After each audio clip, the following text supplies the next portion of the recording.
Hello, Ferrer Clan members, C-Clan members, and hello to the rest of our YouTube audiences that are interested in genealogy, family clan history, and family clan management. I'm Joel Sy-Serate Ferrer, and in this video, I'm going to show you a sampler of a couple of Ferrer publications. Mind you, this is just a sampler. It's not yet a complete set. I know I'm missing some Ferrer publications, but this is a relatively good sampler so that the rest of the YouTube audiences will find out what the Ferrer clan has been doing in terms of genealogy, family clan history, and family clan management over a certain period of time. Okay, so the oldest publication that I have here with me right now was published in 1975, and the most recent one is this, which was published in 2015. Yeah, this is for the 2015 Ferrer clan reunion. Okay, so from 1975 to 2015, that's approximately 40 years. It's a good enough period to examine what the Ferrer has been up to these past few years. Okay, now before I begin, in the beginning, obviously, like all family clans that have started out, in the beginning, the Ferrer clan didn't have any of these things at all. Zero. Okay, and over time, the Ferrer clan decided, why don't we come up with a list of our relatives? You could do it on a piece of paper, just like this, right? Let's write down the names of your relatives. Okay, who's your father, who's your grandfather, who's your mother, and so on and so forth. Any family clan could do that right now. They could do it in Excel. If you watch my second vlog for the series Repurposing Your Family Clan in Times of Crisis, that was my second recommendation. At the very least, come up with a family list. It's very easy. You know, you could even start drawing a tree. So let's say this is you. Okay, this is your father, right? And here you have your siblings. And then here you have your grandfather. Okay, start with something as simple as that. Now, if you want to do something more high-tech, I recommended in two of my vlogs, the titles of the vlogs are How Am I Related to the Ferrer Clan and How Am I Related to the C Clan. There is this nice free software that you can check out. It's called familysearch.org. Check it out. It's totally free. You can do your family tree there for free, and it could do fancy graphics. You could do a fan chart, you could do the traditional tree, and so on and so forth, and you don't have to pay anything. Okay, it's totally free. So there are a lot of free resources that you could use to come up with your family list, at the very least, your genealogy, or even your family directory, or even your family database for free. Now let's go back to the Ferrer clan. So in the beginning, we never had any of these. None, zilch, nada. And then somebody said, hey, why don't we come up with a list of our relatives? So just list down the names of your relatives, and then over time, as more and more relatives came in, we decided, we need to reproduce this. So that was a time when we circulated mimeographed copies. At that time, there were no photocopying machines, so we only had mimeographed machines. So the family lists were mimeographed, and then finally we have something like this. Okay, so if you look at this, it's lineage and directory. Very simple. And there you have the family tree. When it was still small. It's a lot bigger now. Okay, so let's try to look inside. What do you have here? Here you have a photograph of the Ferrer clan reunion in 1955. So, next page, we have a black and white picture of the tree. And over here, welcome message from Governor Aguido Agbayani. Yes, one of our relatives from B15, branch 15 of the Ferrer Clan of Pangasinan, who became the governor of Pangasinan. So, oh, by the way, for those of you who haven't visited the Agbayani Park and Monument, please do so. You can find it in the provincial capital of Pangasinan, in Lingayen, in the Capitulio. Please drop by and, have some selfies along with the photograph of one of our famous relatives. Anyway, here you have on the next page a history of the Ferrer family from Bishop Cornelio Ferrer. And then you have a preface where, the coding system. Okay, this is another interesting thing that you will notice in the Ferrer Clan of Pangasinan. We have a unique numerical code for every relative. So it's very easy to trace how we are related to everybody else using our Ferrer code. And then after that, we have the roots. Okay, starting with our patriarch, Jose Padilla Ferrer. So all of the Ferrer members that are alive today trace our lineage to Jose Padilla Ferrer, and from the 8 branch ancestors that you will find among the 15 children of Jose Padilla Ferrer. So here are the 15 children. A little elaboration. Okay, so it's just a simple genealogy, right? Patriarch, roots, kids, a few more information, when they were born, when they died, and then a few of the initial relatives, okay, from every branch. You'll find this in this book. Okay, then you have your ads, and then, oh, we have an index. So just in case you meet a certain relative, oh, where are you in the Ferrer directory and lineage? You could find it here in the index. So this is 1975. So from 1975, let's move on to 1985. So in 1985, now it becomes a book. And if you look at the entries, now it has become a database. It's not just the name with a Ferrer code, but you also have contact information, you have background information like here, schools attended, the occupation, employment, spouse, and so on and so forth. So now this becomes a database. And this becomes very useful, like I said, especially during this period of crisis. Let's say you need a dentist, you have a toothache, you need a doctor because you got COVID, you need a lawyer to defend you because you've been evicted from your house because you can't pay your rent, because you lost your job because of COVID, and so on and so forth. So very, very useful, okay? So again, in the beginning, we have, okay, welcome message, preface, explain, we have the branches here, they're explained, okay, how they are distributed in the book.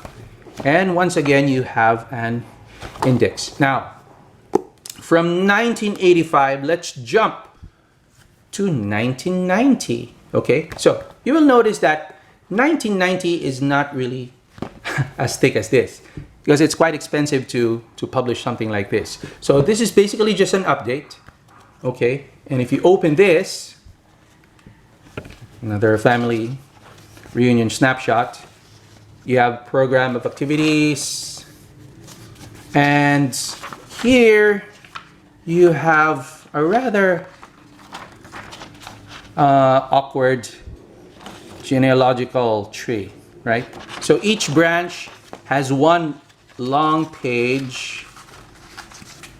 So there are 8 branches in the Ferrer clan, so I wouldn't open everything. I just want to show you this. And then after this, you have the updates. There, those are updates. So this is not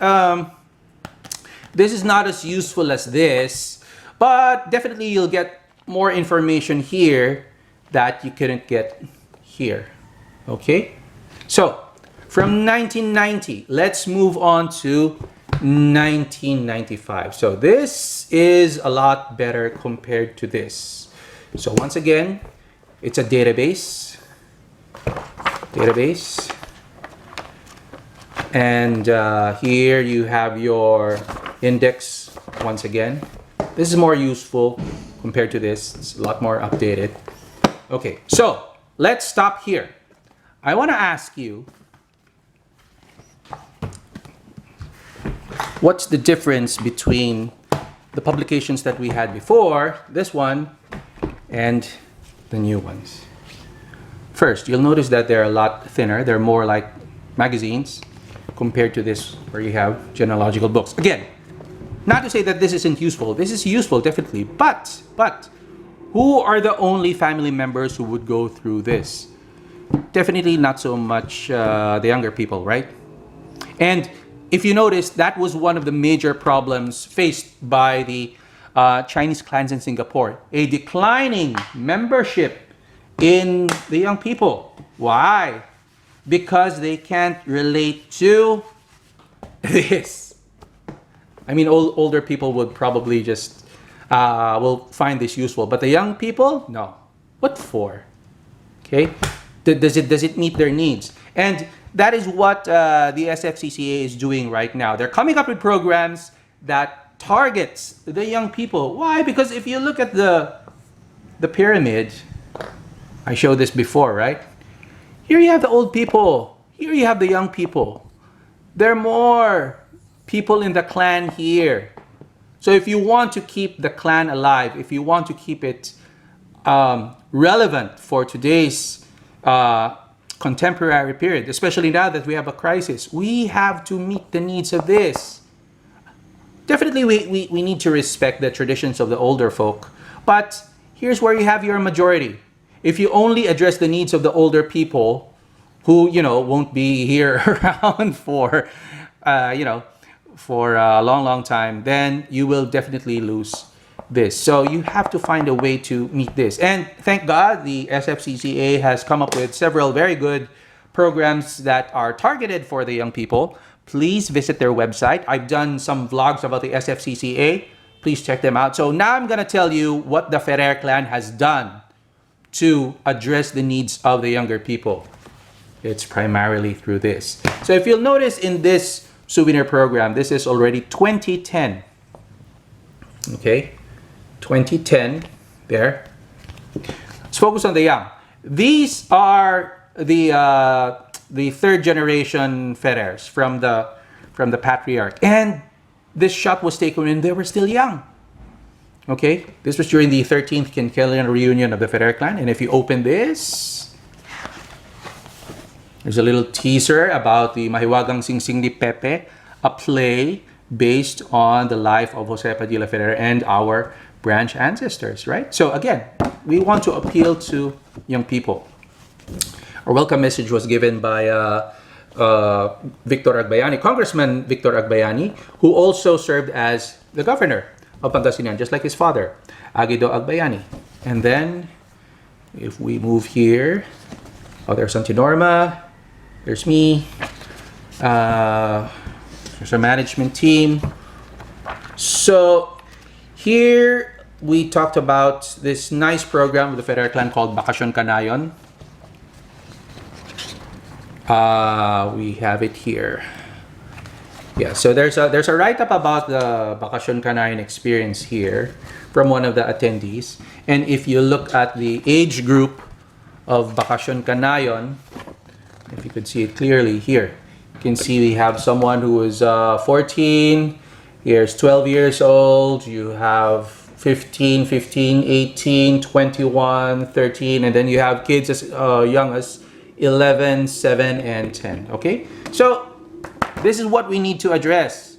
What kind of programs can we implement in our family clans to reach out to the bulk of our clan membership? Okay, so yeah, more photos with young people, and again, reunion photos. Okay, so we have here branch 2, we have branch 4, we have branch 6, we have branch 9, we have branch 11, we have branch 12, and we have branch 15, and we have our overall reunion photo here. Okay, so we also have, shots from the Ferrer stage with the Ferrer tree that was made during the 1960s. So it's from the 1965 reunion. Okay, and you will also see it here. Focus once again on the young. So we have colorful photos like this. Signage indicating the direction towards our ancestral home from 2006. And here, once again, targeting the young, we have cartoon figures of the 8 branch ancestors of the Ferrers. Okay, so you have it here. And we have, okay, for the 2010 reunion album, this is branch 2. This is branch 4, branch 5, branch 6, branch 9, branch 11, okay, branch 12, Ferrer elders, young Ferrers, okay, we need to focus on them, like I said, and yes, here's our group photo, basically, okay, so here, Remember, I mentioned Bakasyon Kanayon. This is our youth program. So here you have, for example, oh, this is an interesting photo. We visited Kaisa, Bahay Chinoy. So here is Mea Angsi, the daughter of Teresita Angsi, where we donated a Ferrer book. And here we have some outings. We even went to a club here. Again, catering to the needs of the younger Ferrers. Okay, so we have meeting photos and so on and so forth. Okay, so that's another thing that you will notice about the Ferrer. We try to cater towards the needs of the younger generation. Now, what about the cultural aspect? What about the cultural aspect? Because you will notice here, C-clan relatives, okay? Like I said, I applaud the efforts of the C-clan because they wanted to promote Chinese culture. So here, like I said, everything is in Chinese, okay? And well, you have the Lanao Chunghua High School to help the young people know more about their culture, their heritage. But unfortunately, a lot of C relatives nowadays don't know how to read, don't know how to speak Chinese. So, you know, if you give a book like this to them, it wouldn't make sense. I mean, it'll just be a tabletop. You know, this book, for example, with the Ferrer Clan of Pangasinan, like I said, a lot of people are not into this, you know, young people of the Ferrers, but at least they can understand it.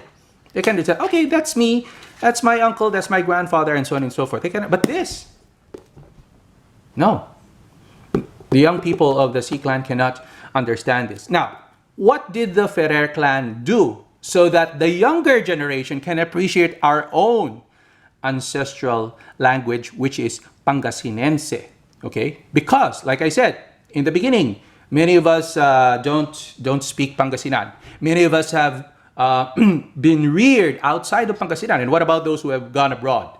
Okay, this is what we have done. So if you notice in our old publications, everything was in English, right? Because this is the lingua franca of the Ferrers, whether it's the older generation or whether it's the younger generation. But take note, the moment we introduced the souvenir programs, look, our themes were now in Pangasinan. Ituloy tayo, so maong yainga po. Right? And then there's a translation below. Let us pass on the great heritage of our elders. Okay? So, we're giving our younger generation a taste of our beautiful native regional dialect, Pangasinense. But at the same time, we are also providing a translation. Okay? Same thing here. When we introduce the, okay, here we have, for example, Malinak Laylabi, Nampistay Kapasulan, which is a folk song, Pangasinense folk song. And then we also have, in Mahiwagang Singsing ni Pepe, remember it was introduced in the souvenir program, because we used Pangasinan in this play. We included a glossary, okay, so that those who, for example, if we have overseas Ferrers that only know English, they could look at the English part. And there's the Tagalog part, and here's the Pangasinense part. So this is how we have decided to immerse our younger generation into our culture and into our language. We are not forcing them to learn Pangasinense through and through 100% because that's virtually impossible, but we're giving them a taste of our beautiful culture, of our beautiful language, and still using the language that we understand, which is Tagalog and which is English. Multilingual, right? So this is what you will notice in the souvenir programs. Like I said, more appealing for the younger generation compared to these, although these are also okay. And like I said, that's my recommendation to the C clan. Maybe you could come up with similar publications like this. But even before you come up with something like this, let's go back to basics. Come up with a list of relatives, okay? Especially now, it's been quite a while since something like this has been published, and it's only our Taiwan relatives who make something like this. What about something like this for our clans here in the Philippines? we need to come up with something like this, which is very, very useful. Again, you don't have to come up with a printed version because something like this is expensive. We could do this in Excel, you know, simple list in Excel, and then circulate it amongst our various relatives. So that's it for now. Thank you for watching, and I hope to see you soon in my next clan video.